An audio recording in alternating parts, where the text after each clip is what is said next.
Sir, actually, I filed one divorce petition 9 months back itself. Immediately after divorce petition, my wife filed HMA 24 maintenance case. But in that, she made allegations about dowry arrangement. Because of dowry arrangement only, I was forced to take shelter under my parents. But 2 months back, in the month of March, they filed objections to the divorce petition. But still, the maintenance application is going on. Their hearing has been completed. My hearing is pending. Actually, I requested the court to summon some of the documents. In the objections filed by the divorce petition, they made allegations about impotency. Because of his physical incapability only, I was supposed to take shelter under my parents. There are two contradictions, sir. In the maintenance application, they filed a dowry harassment. In the divorce petition, they made allegations about impotency. My question is, can I suggest given in the divorce petition in maintenance argument, and can I file the defamatory case in the now itself, or after when the divorce petition starts, sir?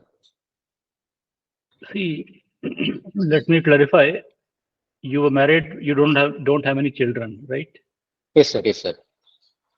How long was the marriage before separation?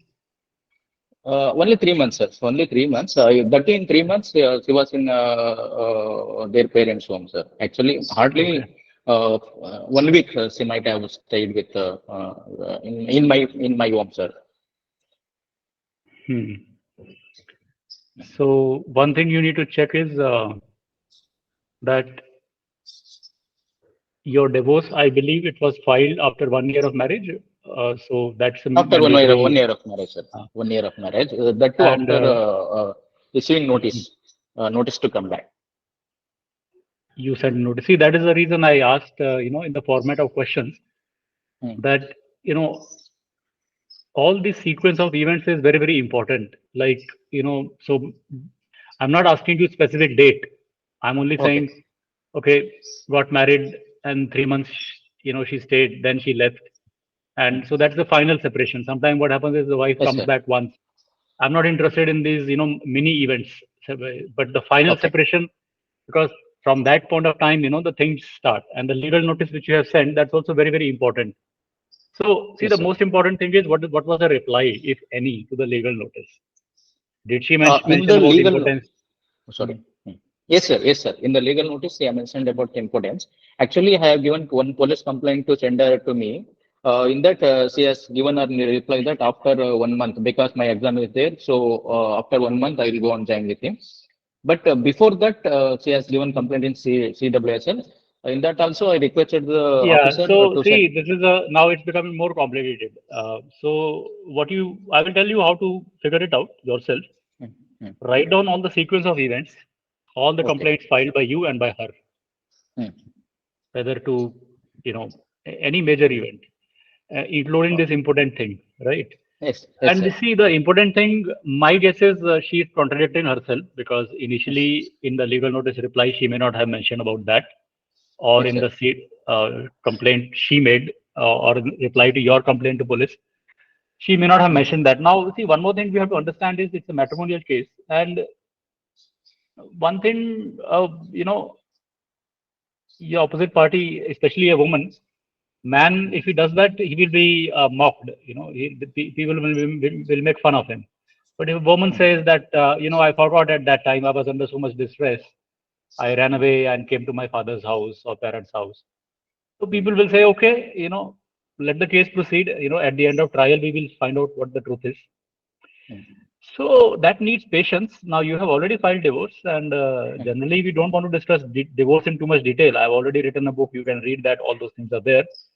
But since the maintenance also is involved, so what you can take a simple approach, that wherever she has made an allegation, whether in her main objections or in her maintenance application, you can file your reply accordingly, and you can point out all the contradictions.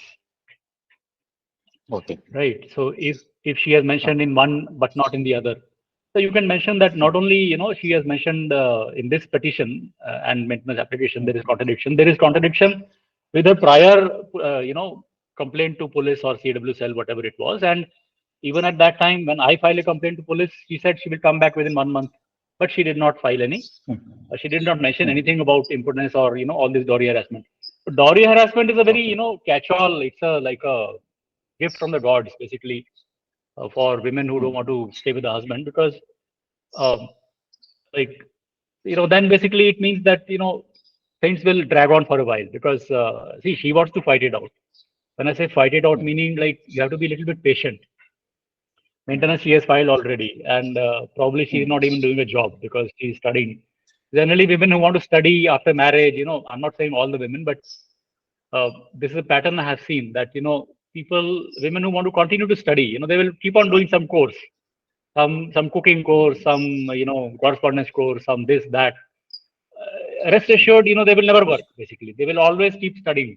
It is not going to end. No, sir. Actually, before marriage, she was working for 4 years. After marriage, also she has worked for 1 year. But within 2 months, before the divorce petition filed, she has left the job and she is keeping quiet. So then that's a very strong objection from your side. In fact, that bank statement also, she will be under pressure, because if she submits bank statement or ITR, I don't know what is her income level, but if she has ITR, then she'll be trapped. So there are positive things also in your case. Don't worry, just focus on Rajneesh versus Neha format and let her file her income asset affidavit, because what we are seeing is, forget working women, even the women who are supposedly housewives, even they are not filing the affidavit properly.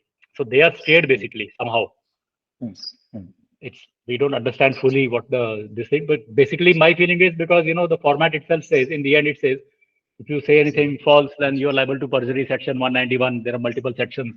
So before signing, they'll be scared. Okay, what am I signing upon? So that's their nature. The people who want to lie, they are always very, very, scared of signing upon anything where they can get into trouble.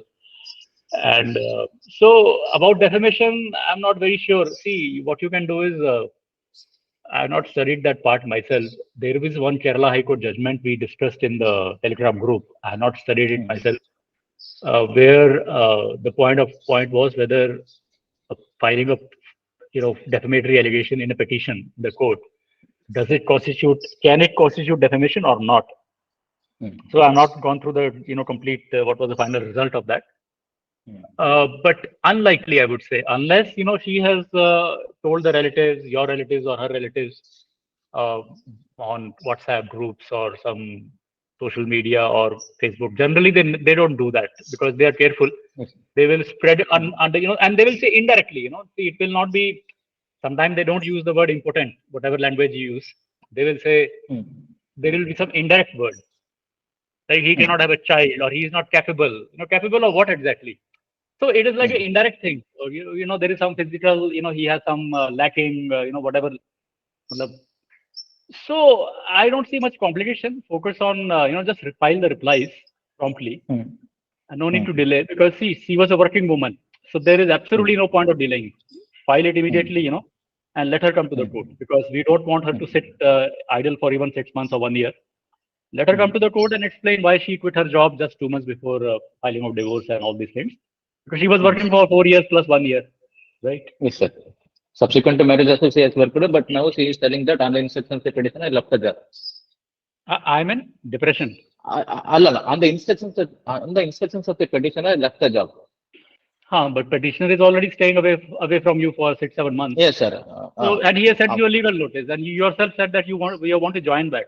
If you want to join back, that means you don't have a problem with him. It's again a contradiction. So see, it is not that complicated. Law is not very complicated, but the complication is that, okay, you have to be patient and you point out all these contradictions. Okay, so no need to worry. Yes. Yeah, so we'll have the next question.